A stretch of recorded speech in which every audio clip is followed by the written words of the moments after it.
बच्चों, आप सब कैसे हैं? उम्मीद करता हूँ कि आप लोग अच्छे से होंगे, ठीक से होंगे। आर्ट्स लेगेसी चैनल पे आपका स्वागत है। कल जो है हम लोग डिस्कस कर रहे थे मुगल साम्राज्य के बारे में, मुगल एम्पायर के बारे में। मुगल एम्पायर का जो संस्थापक था, मुगल साम्राज्य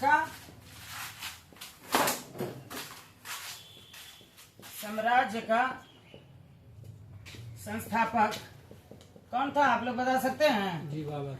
मुगल साम्राज्य का संस्थापक बाबर था। बाबर का जन्म फरगना में हुआ था। बाबर का जन्म फरगना में हुआ था। फरगना कहाँ पड़ रहा था? उज्बेकिस्तान में। उज्बेकिस्तान में। लेकिन वहाँ पे शैबानी खान नाम का उज्बेकी जो है फरगना से बाबर को निकाल देता है और बाबर जो है किधर को आता है? काबुल की तरफ आता है। काबुल में वो 1504 में आता है। धीरे धीरे वो बदख्शां हो गया और फिर हेरात हो गया, कंधार हो गया। इसको जीत करके अपने क्षेत्र में मिला लेता है। उसके बाद वो पंजाब के तरह से अपनी नजर रखता है। पंजाब में हम लोग देखते हैं कि भीरा, सियालकोट और लाहौर को अपना कब्जा कर लेता है।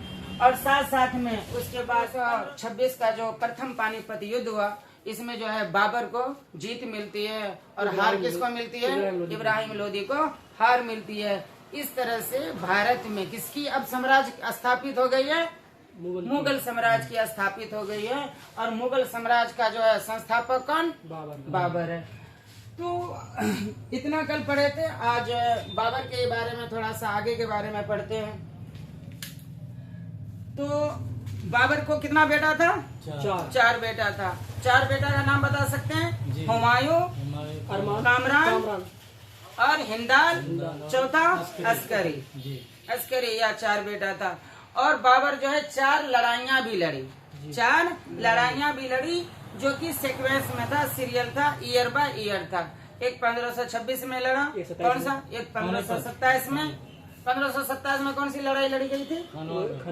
खानवा की। 1528 में चंदेरी की। और 1529 में घाघरा की। और 1530 में बाबर का जो है इंतकाल हो गया। इंतकाल होने के बाद 1530 में अब जो है इसका जो लेगेसी देख लेते हैं। बाबर का जो विरासत है, बाबर का जो है विरासत थोड़ा सा हम लोग जो है देख लेते हैं।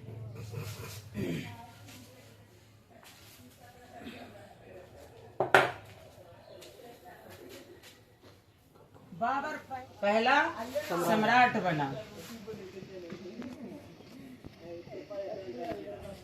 जो भारत में बारूद का इस्तेमाल किया था। क्या किसका इस्तेमाल किया था? बारूद का इस्तेमाल किया था। ठीक ना? ये पहला था। और ये जो सीखा जो था बारूद का इस्तेमाल करने के लिए, तुर्क से सीखा था। किससे? तुर्क से। और अपने साथ वो जो है 2 तुर्क क्या कहते हैं, गन चलाने वाले को भी लेके आया था। 2 तुर्क को गन चलाने के लिए यहाँ पे इंडिया में लेके आया था और उसी में इब्राहिम लोदी को हराया। और इसकी जो आत्मकथा है, बाबर की आत्मकथा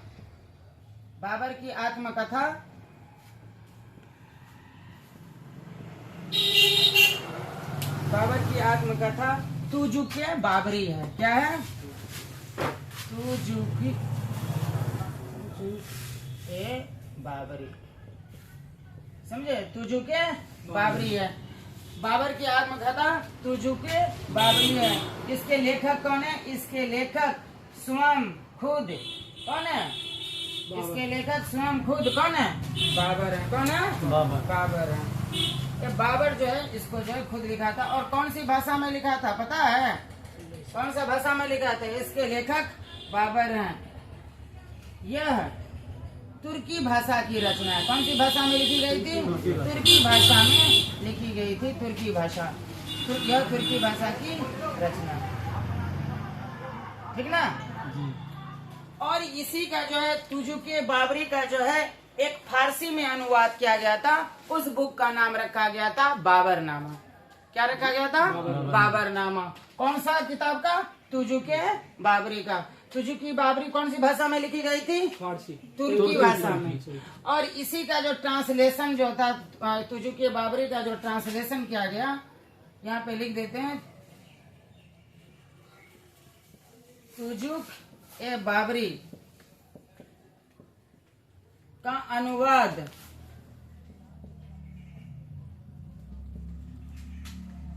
फारसी भाषा में, कौन सी भाषा में? फारसी भाषा में किस नाम से हुआ था? फारसी भाषा में किस नाम से हुआ था? बाबर नामा के नाम से हुआ। बाबर नामा के नाम से, बाबर नामा के नाम से हुआ। इसके अनुवादक कौन थे? इस बुक के अनुवादक समझे? ट्रांसलेटर यानी कि तुजुके बाबरी को जो है बाबर नामा में अनुवाद किया गया। कौन सी भाषा में? फारसी भाषा में। इसके अनुवादक का नाम बता सकते हैं? इसके अनुवादक अब्दुल रहीम खाने खाना थे। कौन? इसके अनुवादक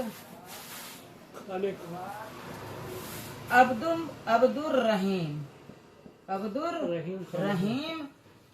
खान एक खाना। ये सर खाना बनाते थे क्या? खाना था। ये जो है ना टाइटल दिया गया था। ये जो है ना टाइटल, इसका जो है अब्दुल रहीम का पिता का नाम था बैरम खान। किसका? बैरम खान। और बैरम खान जो था हुमायूं का जो है बहुत वफादार, यानी कि बहुत ही अच्छा साथी रहा है। उसका जो है एक मिनिस्टर रहा है, तो उसी को ये टाइटल दिया गया था खाने खाना। फिर अकबर के समय में बैरम खान के बेटे अब्दुल रहीम को कौन सा टाइटल दे दिया गया था? खाने खाना का टाइटल दिया गया था। ठीक ना जी। और आगे बढ़ते हैं, क्या कहते हैं, ये तो कुछ ज्यादा नहीं कर पाया था। 4 साल का जो है उसको 4 साल का सम्राट बना था वो, तो इस समय में 4 साल के भीतर वो कुछ नहीं कर पाया और लड़ाई लड़ते रहा। फिर भी जो है इसको जो है ना सबसे ज्यादा पेड़ पौधा हो गया, जंगल हो गया, इससे जो है ना बहुत प्यार था। और तुजुके बाबरी जो बुक है, जो तुर्की भाषा में लिखी गई है, उसमें जो है ना इसका अच्छा से उल्लेख किया गया। ठीक ना, इसका अच्छा से उल्लेख हो गया, जंगल के बारे में, पेड़ के बारे में, पौधा के बारे में, बहुत अच्छा सा। और जो है ये जो है 4 बाग का निर्माण कराया था। 4 बाग का निर्माण कराया था, गार्डन। हाँ, बाबर जो है 4 बाग का निर्माण कराया। बाबर 4 बाग का निर्माण करवाया। 4 बाग, समझे? 4 बाग को हेडलाइन कर देते हैं। बाबर क्या बोले? बगीचा। हाँ, 4 बाग का निर्माण कराया।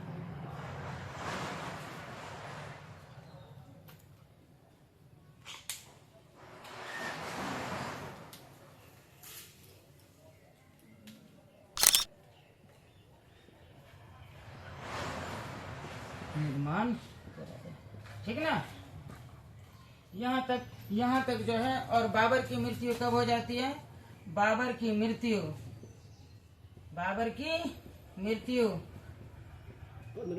1530 ईस्वी में होती है। 1530 ईस्वी में होती है। उसके बाद हिंदुस्तान का सम्राट कौन बनता है? हुमायूं। कौन बनता है? हुमायूं। हुमायूं का जो असल नाम रहता है नसीरुद्दीन मोहम्मद रहता है। क्या नाम रहता है? नसीरुद्दीन मोहम्मद रहता है। बाबर की मृत्यु कब हुई थी?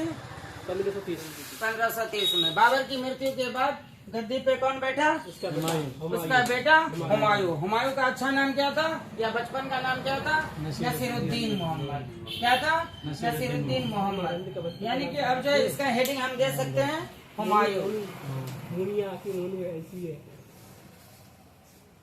हुमायूं सर, हुमायूं मतलब जो होता है ना भाग्यशाली होता है। हुमायूं मतलब क्या हो जाता है? भाग्यशाली। सर हुमायूं का मतलब क्या हो गया? भाग्यशाली हो गया। तो हुमायूं जो है, हुमायूं का नाम क्या था? असल नाम, ओरिजिनल नेम, असल नाम हुमायूं का क्या था? असल नाम हुमायूं का जो हम लोग देखते हैं उसका नाम था नसीरुद्दीन मोहम्मद। क्या था? नसीरुद्दीन मोहम्मद। नसीरुद्दीन मोहम्मद। और जिस तरह से इसका नाम था हुमायूं, उसी तरह से उसका भाग्य भी था। जिस तरह से हुमायूं का नाम क्या है? भाग्यशाली, उसी तरह का उसका किस्मत भी था, कभी साथ देता था, कभी छोड़ देता था, और लास्ट में जो है ये भाग्यशाली ही रहा जो इसका नाम, यानी कि जो भाग्यशाली वर्ड है हुमायूं को जो है बहुत अच्छा सूट किया। क्यों किया, आज हम लोग जो है उसी के बारे में देखेंगे। तो इसका जो जन्म जो हुआ था, कब हुआ था, जन्म बता सकते हैं कब हुआ था? इसका जो जन्म जो है 1508 में हुआ था, और 22 साल की उम्र में, कितने साल की उम्र में? 22 साल के उम्र में हिंदुस्तान का सम्राट बना। किसका? हिंदुस्तान का सम्राट बना। समझे?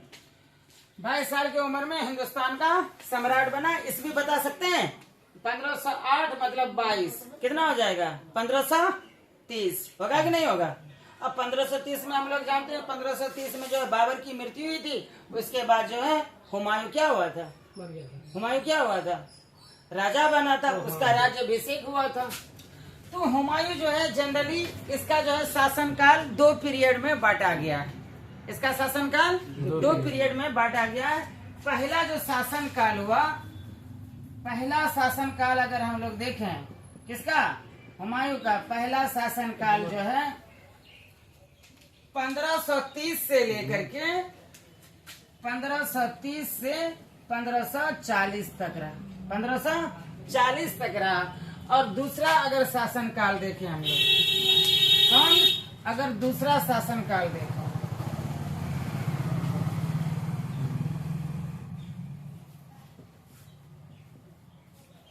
1555 से लेकर के 1555 से 1556 रहा। कितना? 1556 रहा। मतलब 6 महीना जो है ये 6 महीना रूल कर पाया था। समझे? 6 महीना ही रूल कर पाया था हिंदुस्तान में। उसके बाद जो है शेर मंडल यानी कि लाइब्रेरी था, वहां से जो अजान के सम्मान में खड़ा हुआ, ईश्वरी बैठा, उसके बाद वहीं से लुढ़क करके इसकी जो है मृत्यु हो गई। समझे? सिर्फ 6 महीना ही रूल कर पाया था। यानी सर 6 साल शासन किया। 10 साल किया वहाँ, पहला शासन 10 साल किया उसने। कहने का मतलब है नहीं, 1555 से 1556 मतलब 6 महीना। इसका जो 2 साल रहा 1530 से 1540 कह सकते हैं आप टोटल की। ये जो है 10 साल इसका जो है शासनकाल था। लेकिन पहला जो शासनकाल जो था 1530 से 1540 ही था, और दूसरा शासनकाल में 1555 से 1556 यानी कि 6 महीना रहा था। तो मतलब 1540 के बाद ये 15 साल कहाँ रहा भाई? 15 साल इसका अता पता कहाँ था? क्या हुआ था इस बीच में जो कि 15 साल के लिए वो जो है हिंदुस्तान से गायब हो गया? किंग विदाउट किंगडम वाला हाल हो गया है। King without kingdom, Prince without kingdom. Prince है लेकिन किंगडम है ही नहीं, साम्राज्य है ही नहीं। तो ऐसा क्या हुआ था हम लोग उसी के बारे में देखते हैं। तो हम लोग जैसे ही पहले बात किए थे, हुमायूं, कामरान, हिंदाल और अस्करी ये सब के बीच जो है क्षेत्र का बंटवारा हो गया था। किसका बंटवारा हुआ था? क्षेत्र का बंटवारा हुआ था। किस कमरान को जो है क्या कहते हैं काबुल मिला, कंधार मिला। हिंदाल को जो है पंजाब वाला रीजन मिला, लाहौर सियालकोट मिला। अस्करी को दूसरा रीजन मालवा और मेवाड़ मिला। और क्या कहते हैं हुमायूं को दिल्ली और आगरा मिला। दिल्ली और आगरा मिला। ये बाबर का बड़ा बेटा का नाम है हुमायूं ही था, सबसे बड़ा हुमायूं था। इसकी माँ का नाम क्या था? माहिम बेगम। हुमायूं का माँ का नाम माहिम बेगम, और बाबर की माँ का नाम कुतलुग निगार खानम। कुतलुग निगार खानम। तो 1530 से 1540 के बीच जो इसका शासनकाल हम लोग देख लेते हैं। तो ये जो है पूरा इसका जो पूरा लाइफ टाइम जो है ना शासनकाल ही डमाडोल रहा है। समझे? हिलते डोलते रहा, शेकी रहा है। तो सबसे पहले 1530 में गद्दी पे बैठा, और 1532 में ऐसा हुआ कि बिहार वाला रीजन में और यूपी वाला रीजन में एक अफगान था। उसका जो है प्रभुत्व बढ़ रहा है, वो जो है दिन ब दिन जो है शक्तिशाली हो रहा है। समझे? उस शक्तिशाली अफगान का नाम था शेर खान। क्या नाम था? शेर खान। और उसका बचपन का नाम फरीद खान। समझे? फरीद खान था। तो 1532 में जो है सबसे पहले जो इसकी लड़ाई हुई थी, शेर खान और हुमायूं के बीच जो है लड़ाई हुई थी। वो कहाँ पे हुई थी बता सकते हैं? ये जो है बनारस के आसपास हुआ था, चुनार फोर्ट के लिए, चुनार किला के लिए। किसी तरह से जो है 1532 में जो है हुमायूं जो है चुनार किला पे अधिकार कर लिया और अपने पास रख लिया। लेकिन बाद में शेर खान के मनाने पर, और वो बोला कि हम जो है मुगल साम्राज्य के प्रति वफादार रहेंगे, तो ये सब मान करके जो है चुनार किला फिर से ले लिया। और ये जो है 1540 में 2 लड़ाई लड़ा। कौन? हुमायूं। हुमायूं कितनी लड़ाई लड़ा? 2 लड़ाई, 1539 में, 1540 में। क्योंकि मौका देने वाला शेर खान को कौन था? हुमायूं ही था। और तब तक वो जो है अपना पावर को जमा कर रहा है, यानी कि शक्ति को अपना बढ़ा रहा है। बंगाल को कब्जे में ले लिया, बिहार को कब्जे में ले लिया, रोहतास फोर्ट बनवा दिया। तो पूरा का पूरा कब्जे में ले रहा है बिहार को, ताकत अपना जुटा रहा है, ताकत को जमा कर रहा है। और 1539 में जो है पहली लड़ाई लड़ता है शेर खान और हुमायूं। 1539 में चौहान का युद्ध से। हाँ, चौहान का युद्ध नहीं, 1539 में जो होता है चौसा का युद्ध होता है। किसका? चौसा का युद्ध होता है। ये बिहार के करीब बक्सर के पास है चौसा का युद्ध।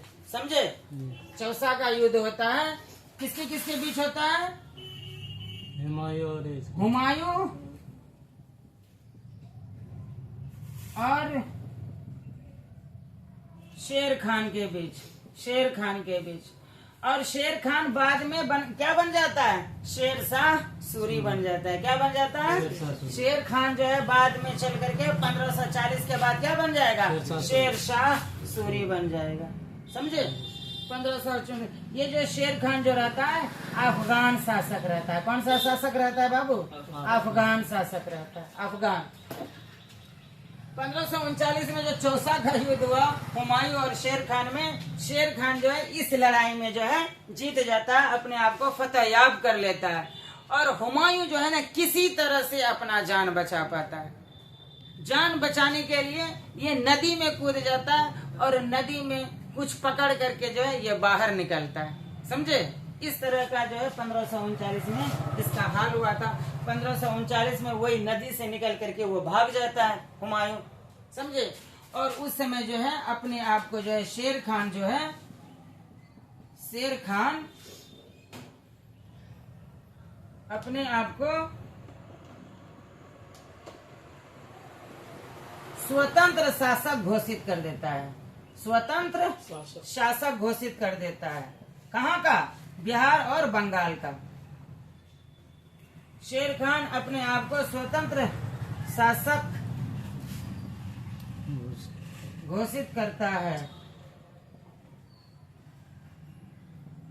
बिहार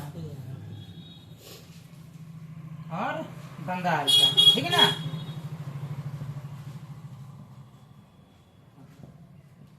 अब आ जाते हैं यहाँ पे स्वतंत्र शासक घोषित हो गया कौन? शेर खान। अब 1540 में एक और लड़ाई लड़ी जाती है। 1540 में एक और लड़ाई लड़ी जाती है। ये भी जो बहुत फियर्स बैटल होता है। यहाँ पे फिर से एक बार जो है हिंदुस्तान की जो है तकदीर लिखी जाती है। एक बार फिर से हिंदुस्तान की तकदीर लिखी जाएगी। कन्नौज की लड़ाई होती है। किसकी लड़ाई? कन्नौज की लड़ाई। ये 1540 में हुआ। कन्नौज की लड़ाई जो होता है ये जो होता है 1540 में हुआ था। कब हुआ था?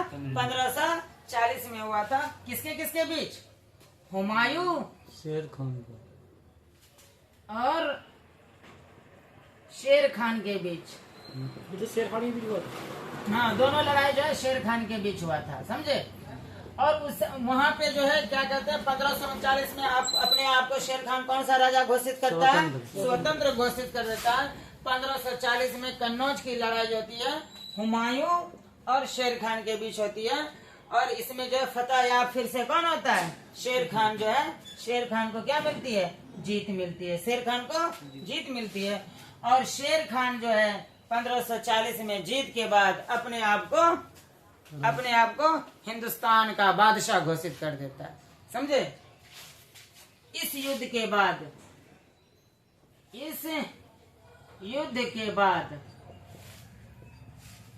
पहले के जमाने में युद्ध ही होता शेर खान राजा सब आदमी को मरवाना है काफी। शेर शाह लड़की सब भी है। सूरी की उपाधि ग्रहण करता है,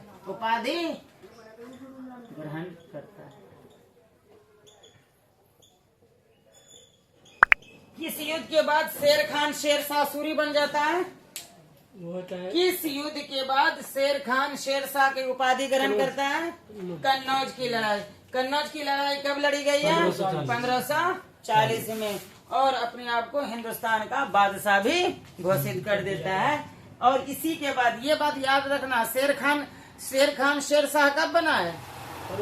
1540 में बना है, समझे। किसकी कौन सी लड़ाई के बाद? कन्नौज की लड़ाई के बाद। और ये जो है हुमायूं जो है भाग गया दिल्ली पे। और अब दिल्ली पे और आगरा पे किसका कब्जा हो गया?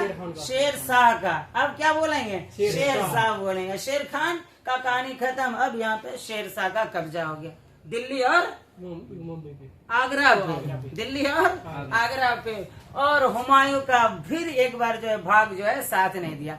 और यहाँ पे देखोगे, यहाँ जो 1539 में ही मरने वाला था हुमायूं, लेकिन नदी का सहारा लेकर के, नदी में जो होता है अलग अलग चीज होता है, उसी से तैर करके निकल करके भाग गया। और 1540 में तो भागा ही। और उसके बाद दिल्ली पे आगरा पे किसका कब्जा? शेर शाह सूरी का। और यहाँ पे 1545 में शेर शाह सूरी का जो है ये हो जाता है। सर हुमायूं क्यों हार जाता था? उसके पास सैनिक कम था क्या? सैनिक नहीं, सैनिक ज्यादा था। हथियार यानी कि जो अगर इसकी हारने की बात करें, इसके हारने के बहुत सारे कारण हैं। पहले इसका भाई सब जो है इसका साथ नहीं देता था, भाई सब इसका साथ नहीं देता था। अगर कहीं ना कहीं देखें, हिंदाल और अस्करी इसका साथ दिया है। हिंदाल और अस्करी जो इसका दोनों छोटा भाई था, साथ दिया है। लेकिन कामरान जो है वादा करके जो है वादा खिलाफी कर लेता था, यानी कि पीछे हट जाता था।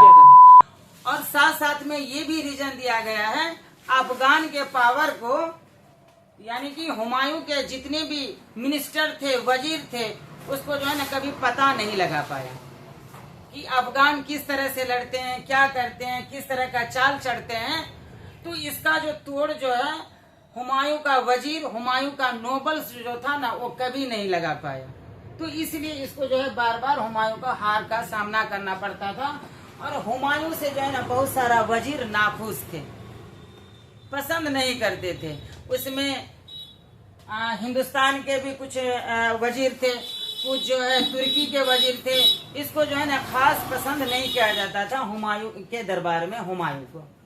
तो इस वजह से भी ये हारता था, बैकफुट पे आ जाता था, मतभेद होता था। और भाई अफगानिस्तान, वो अफगान कहाँ से आया? अफगानिस्तान से अफगान आया। अफगानिस्तान से इतना समय से पढ़ रहे हैं, अफगानिस्तान से ना आएगा अफगान। अफगान से उससे पहले जो है लोधी वंश अफगानी ही था। इस तरह से यहाँ पे जो है 1540 से लेकर के 1555 तक हिंदुस्तान पे किसका अधिकार रहा? सूर वंश का अधिकार रहा। किसका ये अधिकार रहा? सूर वंश का। यहाँ जो है इसी के साथ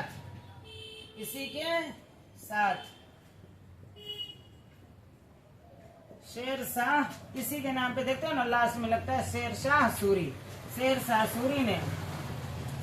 सूरी ने सूर डायनेस्टी की या सूर वंश, कौन सा? सूर वंश की स्थापना, सूर वंश की स्थापना की। सूर वंश का जो है शेर शाह का कार्यकाल जो होता है, शेर शाह का कार्यकाल कितना समय तक रहा है?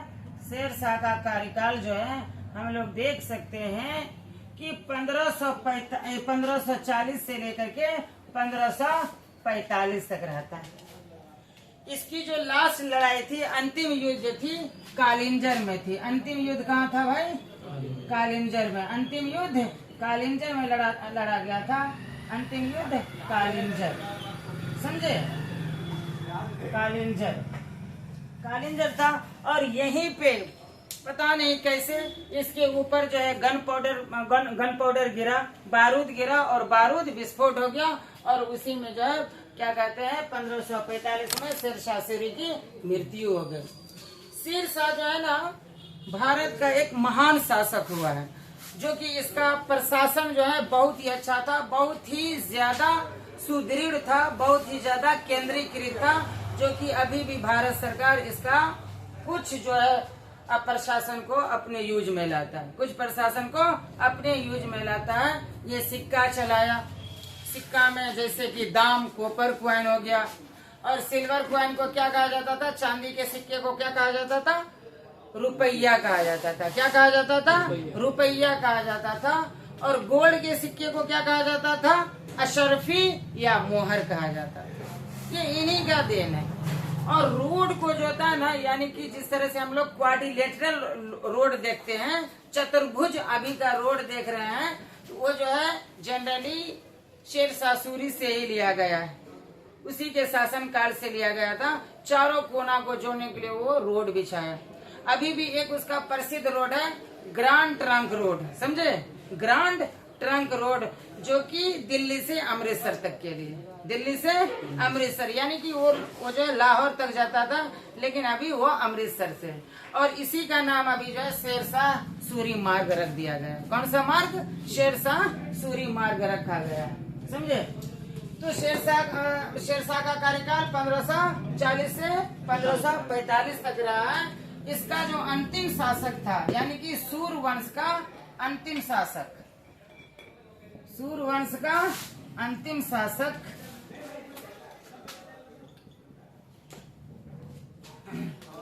सिकंदर सूर था। कौन था? सिकंदर सूर था। सिकंदर सूर, समझे? ये अंतिम शासक था। 1555 में सिकंदर सूर को ही हराया था। कौन हराया था? हुमायूं हराया था सरहिंद की लड़ाई में। इसको सिकंदर लोधी हाँ, कहा है। सिकंदर सूर को हराया था। सिकंदर लोधी नहीं, वो लोधी वंश का महान शासक था, जो कि आगरा को बसाया था। उसी के नाम के जैसा सिकंदर सूर था। कौन था? सिकंदर सूर। 1555 ईस्वी में हुमायूं जो है इसी को हराया था सरहिंद की लड़ाई में। और उसका साथ दे रहा था ईरान का शासक, उसका नाम था शाह तहमस्प। कौन था? शाह तहमस्प जो था, एक ईरान का शासक था, जो कि हुमायूं का साथ दे रहा था सिकंदर सूर को हराने।